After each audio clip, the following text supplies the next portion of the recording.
আপনারা ভালো আছেন? দেখুন আজকে এখানে মিগ 29 এর সব ভাঙাচোর অংশ আছে, এগুলো আজকে আমরা রিপেয়ার করবো। নিচে একটু পড়ে গেছে। এই যে আমাদের মিগ 29 এর ভাঙা অংশগুলো এখন আমরা রিপেয়ার করবো। চলুন দেখে আসা যাক।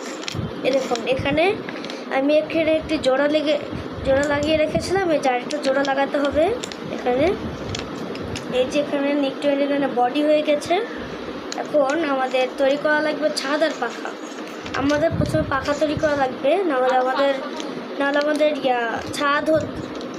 আমাদের ছাদ লাগানো কষ্ট হবে, পাখা লাগাতে কষ্ট হবে। এই যে আমি পাখা লাগাচ্ছি।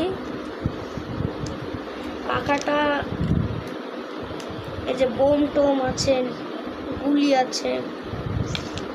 তারপর এখন আমাদের লাগানোর পালা হচ্ছে ছাদ। এটা ছাদের ব্যাক পার্ট আর এটা হচ্ছে ছাদের